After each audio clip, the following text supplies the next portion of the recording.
बच्चों, पिछली क्लास में हमने रिंग थ्योरी से रिलेटेड कुछ डेफिनेशन डिस्कस की थी, जैसे divisibility in a commutative ring. उसके बाद आपके पास था जैसे कि यूनिट एलिमेंट। उसके बाद हमने को एसोसिएट डेफिनेशन डिस्कस की थी। उसके बाद अपने पास था जैसे प्राइम एलिमेंट। उसी में जो नेक्स्ट हमारी डेफिनेशन है वो आपके पास है इररिड्यूसिबल एलिमेंट। इररिड्यूसिबल एलिमेंट्स क्या होते हैं?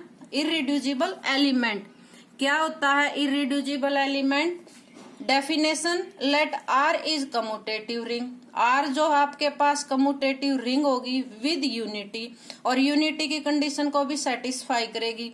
कम्यूटेटिव रिंग में क्या था अपने पास? हम दो एलिमेंट लेते थे। एक एलिमेंट अपने पास जैसे ए और बी। ए और बी किस में बिलोंग करेंगे? आर में। कम्यूटेटिव रिंग में a dot b equal to b dot a होता था। यूनिटी की क्या कंडीशन थी? वन किस में बिलोंग करेगा अपने पास? आर में। वन डॉट ए करें या ए डॉट वन करें, किसके इक्वल आता था? ए के इक्वल। ये थी आपकी कम्यूटेटिव रिंग और विद यूनिटी की condition. A belongs to R, एक एलिमेंट है ए, किस में बिलोंग कर रहा है? आर में। Is called irreducible element. A को हम इररिड्यूसिबल एलिमेंट कब कहेंगे? फर्स्ट कंडीशन है if a not equal to 0, यानी ए की वैल्यू 0 नहीं होनी चाहिए, and a is not a unit. और ए जो एलिमेंट है, ए जो एलिमेंट आर में बिलोंग करता है, यूनिट नहीं होनी चाहिए। सेकंड कंडीशन है if a equal to b c. B और सी एलिमेंट किस में बिलोंग करेंगे? आर में।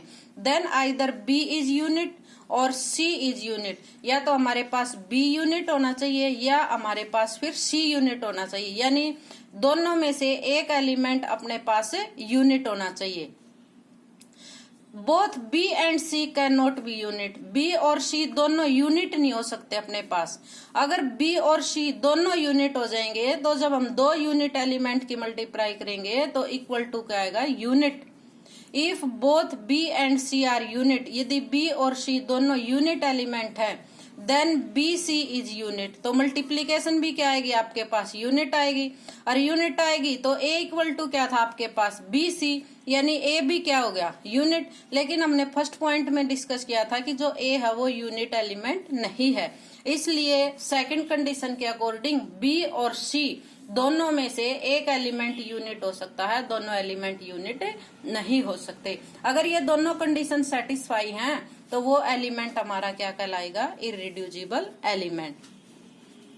इसी का जैसे एग्जांपल डिस्कस करते हैं। हमने आर लिया रिंग, और आर किसके इक्वल है? जेड। जेड क्या था आपके पास? Set of integer. Let 3 belongs to Z.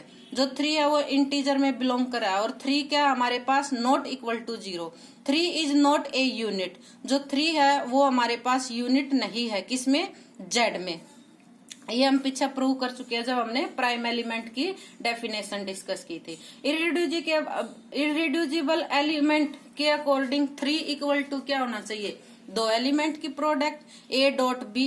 3 is a prime number. 3 जो है वो प्राइम नंबर है, तो ए इक्वल टू क्या हो सकता है? Plus minus 1। ए की वैल्यू प्लस माइनस 1 हो सकती है, प्लस माइनस 3 हो सकती है। बी की वैल्यू प्लस माइनस 3 हो सकती है, प्लस माइनस 1 हो सकती है।